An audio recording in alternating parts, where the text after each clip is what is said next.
parenting is an important subject because many couples, many people, husband and wife, get into a marriage relationship o iba papasok pa lang sa relasyon, hindi pa mag-aasawa, na hindi alam kung anong kanilang pinapasukan. Ang titinan po natin ay ang relasyon ng mag-asawa. Kanina po, sa unang segment, ay tininan po natin na ang mag-asawa ay merong utos na galing sa Diyos. Hindi ho ba?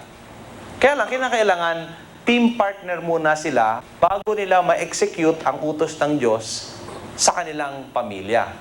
Mahirap na patakbuhin ng nag-iisang magulang ang isang buong pamilya. Kahit na whether the husband is absent or the husband is there but is an absentee father or mother. So dito po natin makikita ang kahalagahan ng kaugnayan ng mag-asawa na foundational element sa pagiging mabuting mga magulang. Handa na po ba kayo? Tingnan po ninyo sa inyong mga Biblia ang Genesis chapter 2. At basahin po ninyo ang 18 talata, Genesis chapter 2 verse 18. As you can see, I begin each of my segment with a word, with the Word of God, so that you will know and understand that this is not my own idea. This is a word coming from God. Right? Dito po sa Genesis chapter 2, verse 18, I'll read. The Lord God said, "It is not good for the man to be alone. I will make a helper suitable for him." Now, the Lord God had formed out of the ground all the beasts of the field and all the birds of the air. He brought them to the man to see what he would name them. And whatever the man called each living creature, that was its name. So the man gave names to all the livestock, the birds of the air, and all the beasts of the field. But for Adam, no suitable helper was found. So the Lord God caused the man to fall into a deep sleep. And while he was sleeping, he took one of the man's ribs and closed up the place with flesh. Then the Lord God made the woman from the rib he had taken out of the man, and he brought her to the man. The man said, "This is now bone of my bones and flesh of my flesh. She shall be called woman, for she was taken out of the man. For this reason, a man will leave his father and mother and be united to his wife, and they will become one flesh." Dito po sa pagkakataong ito ay makikita po natin na ang kauna-unahang nilikha ng Diyos ay mga bagay bilang paghahanda sa darating na pinakamahalagang bagay sa balat ng lupa. Sa unang mga araw, lumikha ang Diyos ng liwanag. Pagkatapos ay lumikha siya ng tubig at pinaghiwalay ang tubig at ang lupa. Inihanda niya ang lahat ng bagay na kakailanganin ng gagawin niyang tao. Pagkatapos isang araw ay nagkaroon siya ng isang malaking ideya na galing lamang sa kanya. Nakita niya ang kapaligiran. Kinausap niya ang mga gases doon sa taas. Sinabi niya, "Kayo mga gas, gumawa kayo ng mga bituin." Yan, nagawa ang buong universe. Kinausap niya ang tubig, "Kayo mga tubig, maglabas kayo ng mga hayop at mga isda." So yung tubig nag-produce ng mga isda galing sa tubig. Paano ginawa ng Diyos yun? Ano kanyang ginamit? Salita. Hindi ba? Nagsalita siya. Pagkatapos, ano sumunod? Kinausap niya yung lupa. Lupa, mag-produce kayo ng mga halaman, ng mga punong kahoy, at ng mga hayop. Ang lahat ng ginawa ng Diyos ay galing sa kanyang salita lamang. Nung kumpleto ang lahat, ito ang kanyang sinabi sa chapter 1 verse 26. "Let us make man in our own image, in our own likeness." So ginawa niya ang tao. Hindi niya kinausap ang mga gas, hindi niya kinausap ang lupa, hindi niya kinausap ang tubig, hindi niya inutusan ng mga yon, kundi kinausap niya ang kanyang sarili. Bilang kapahiwatigan na merong plurality in some sense, hindi ba? He was speaking to somebody. The Spirit of God was there. The Son was already present. God the Father was already there. And He said, "Let us make man." So anong ginawa niya? Kumuha siya ng clay. At pagkatapos, hinubog niya ito. Hinubog niya. At hinipan. At naging ano? Naging tao. Naging tao. Anong pangalan ng tao ngayon? Si Adan. So ito, ayan ha. So, eto ngayon, ang unang tao, okay, nakahiga. Nakahiga siya sa ordinaryong clay lamang, okay. Yan, nakahiga. So, tumayo si Adan. Sabi niya, nag-iisa ako. Kaya ang unang talatang binasa natin, nakalagay, it is not good for man to be alone. Ngayon, ang ginawa ng Panginoon, binigyan ng Panginoon si Adan ng responsibilidad. Sabi niya, Adan, ito ang gagawin mo. Alright. Ito si Adan. Sabi niya, alagaan mo ang kapaligiran. Ito mga punong nandito. Okay? Yan, alagaan mo yan. Ang mga lupain, aalagaan mo yan. Asikasuhin mo yan. Okay? At itong lugar nito ay para sa iyo. At inilagay ng Diyos ang taong ito sa isang lugar na ang pangalan ay Eden. Ang salitang Eden ay may kahulugan sa wikang Hebreo na touch. Touch. Kung palalawigin natin ng konti, merong touch of God. Touch of God. Ang trabaho ni Adan ay ito. Pakinggan po nito, mga tatay. Siguruhin na ang touch of God ay lumaganap sa buong mundo. That's the very essence. Kinumpleto muna ng Panginoon ang lahat ng kailangan at itong lugar nito ay tinawag na Eden. A place where the touch of God begins. So, touch of God, touch of God. Lagyan natin ng malaking kamay dito. Ooh. Ayan. Malaking kamay niyan, ano? Ayan. Ayan. Ano ito? Touch.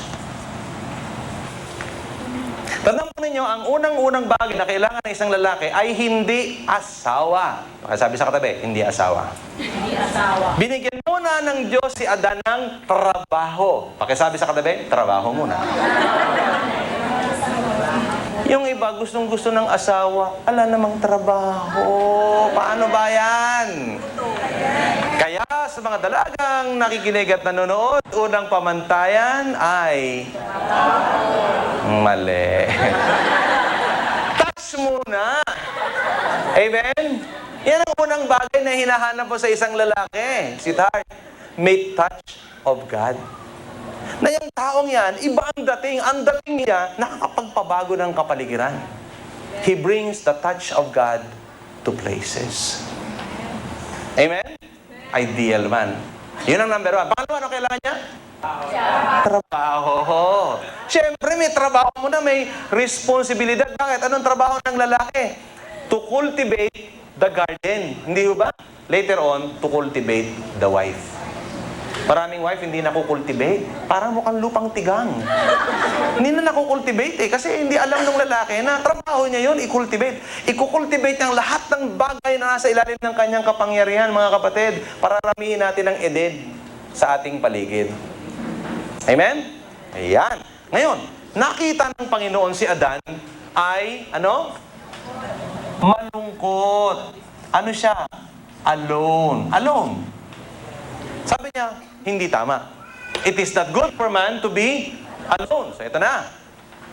Kapag ang lalaki ay walang touch of God at walang trabaho, walang direksyon sa buhay, nananakit ng babae, then he has the right to be alone. Yan ang mga lalaki may karapatang maging alone. Other than that, wala siyang karapatang maging alone. Okay. So ngayon, bago dumating si Adan, bago dumating si Eva. Bago dumating si Eva, si Adan ay meron na kagad mga relasyon. Siya nga.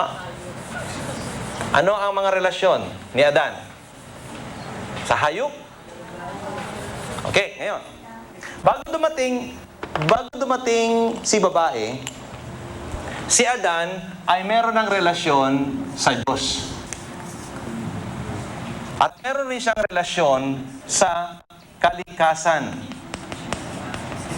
Hindi ba? Ano ang kanyang relasyon sa Diyos?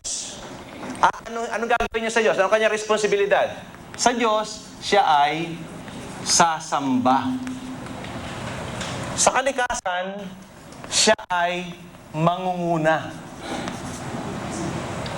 Di ba? Gagawa ang Diyos ng isang creation na kakaiba. Kakaiba. So ngayon, ginawa ng Panginoon si Eva. Okay?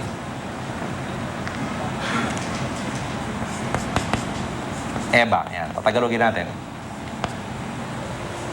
Tinampunin niyo ito mula sa ganitong pananaw. Sabi ng Panginoon, hindi tama na ang lalaki nag-iisa. Gagawa ko siya ng ano? Anong ginamit na salita? Helper. Ano ba yan sa Tagalog? Ano? Iniiba nyo. Huwag niyong iibahin. Ano nakalagay? Katulong. Katulong ang nakalagay. Ang kasama, hindi helper yon. Ano ba yung English ng kasama? Companion. O, ano, companion ba nakalagay? Hindi companion nakalagay. Katulong. So, ano ang mga babae? Ano daw ang babae? Andali lang sa tila. Bago tayo mag-away, sa unang kauna-unahang pagkakataon si Adan ay magkakaroon ng katulong. Ano po ba ang trabaho ng katulong? Sagot. Alam nyo kasi, ang sinasagot nyo sa akin, yung katulong nyo sa bahay, hindi ho yan ang tinatanong ko eh. Balikan nga natin ang basic definition ng katulong. Ano ang trabaho ng katulong? Ano yon? Yan. Tumutulong. Ayan, liwanag na. Sa mga tuwid, siya ay tumutulong sa gumagawa. Tama ba yan? Naisip niyo na ba yan? Halimbawa, merong naglalaba, no? Tapos may naglalagay ng tubig dun sa kanyang batya. Anong tawag dun sa naglalagay ng tubig? Ayan. O may nag-aabot sa kanya ng sabon. Anong tawag dun? Okay. Pagtayo niya, pinigat, tapos sumampay, merong nag-aabot ng sipit. Ano yung ginagawa ng katulong? Tumutulong. Anong ginagawa niya? Nag-aabot ng sipit. Ganon yon. O, sino doon ang lalaki at sino doon ang babae? Ha?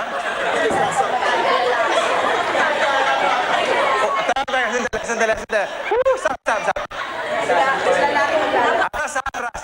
Rewind. Rewind. Ulitin ko. Bumalik tayo. Rewind tayo ng ilang segundo. Ano ang babae? Ano ang trabaho ng katulong? Sino ang maglalaba? Ganon. Lalaki maglalaba. Sinong magluluto?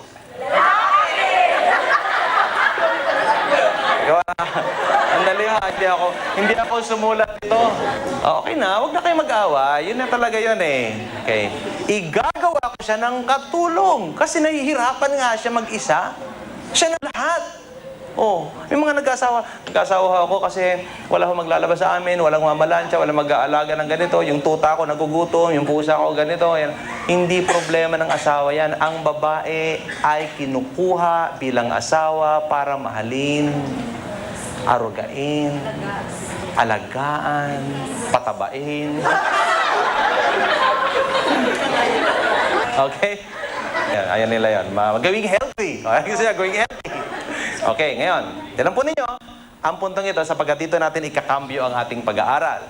Ay, ibig sabihin, itong dalawa, ang babae at lalaki, ayan, ang babae at lalaki, si Eva at si Adan, ayan, ay ikinasal ng Diyos. God spoke the nuptial words to Adam and Eve in the garden. Ang sinabing, umayo kayo at magpakarami. Yan, di ba? And replenish the earth. Replenish.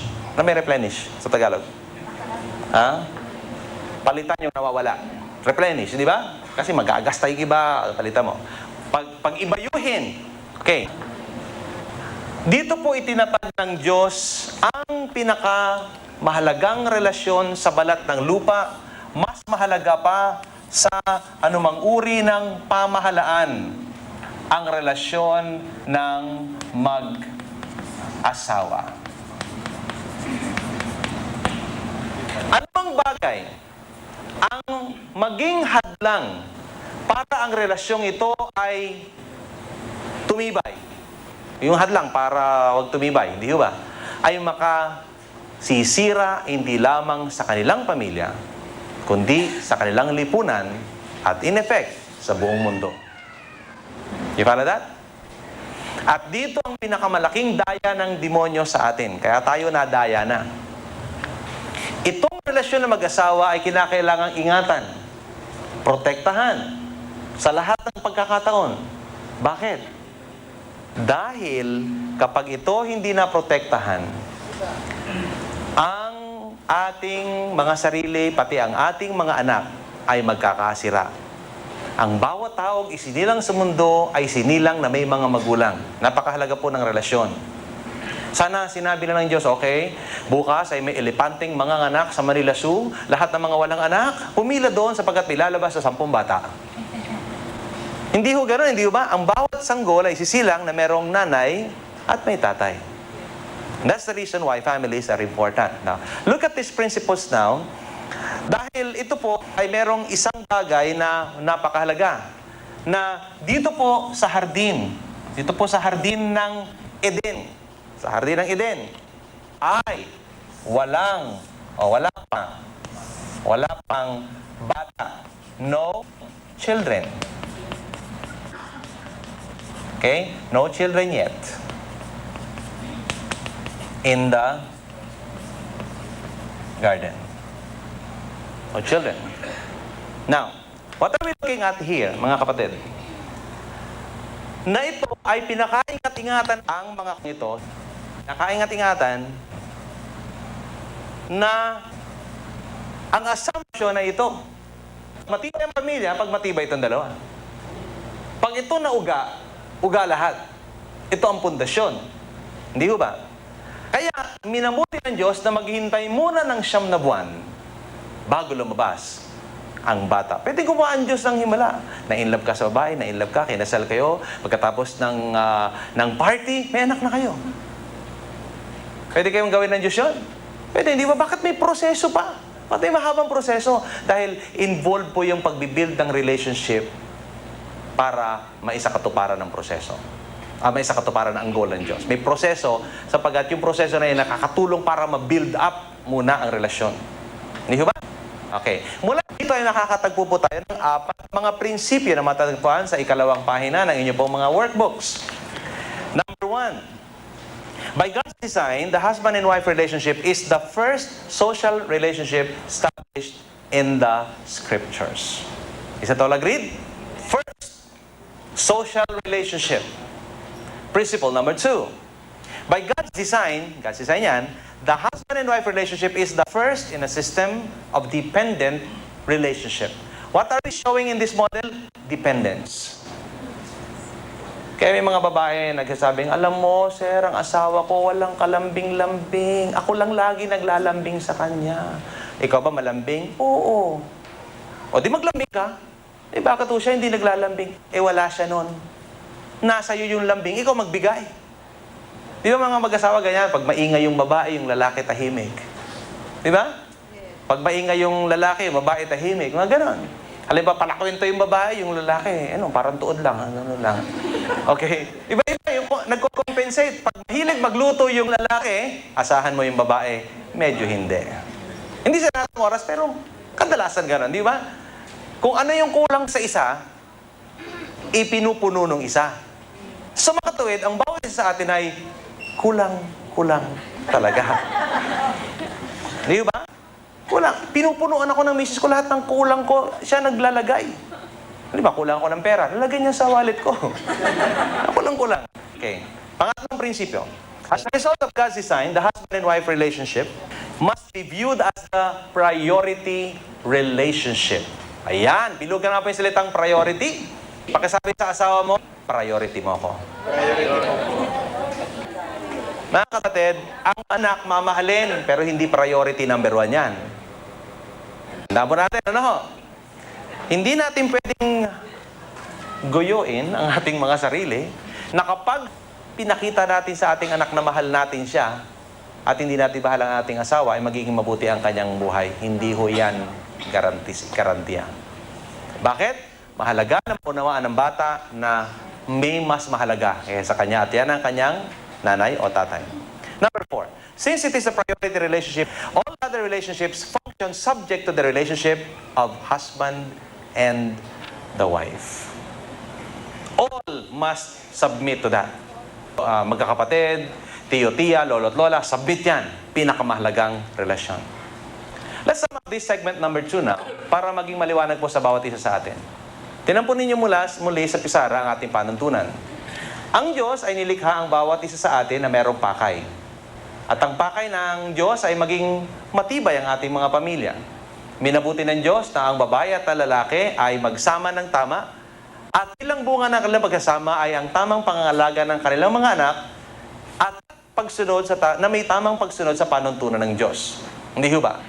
Sa lahat ng pagkakataon, sa tuwing magigimbal o magugulo ang relasyon ng mag-asawa, either sa pangiistorbo ng mga bata na ayaw umalis sa inyong mga kama, o na mga biyenan na laging nakikitira at nakasingit sa inyong mga tabi, o mga kamag-anak na hindi lumilipat ng bahay, o ano mga kapamaraanan, sa oras na ito ay magulo, gulo na po ang lahat.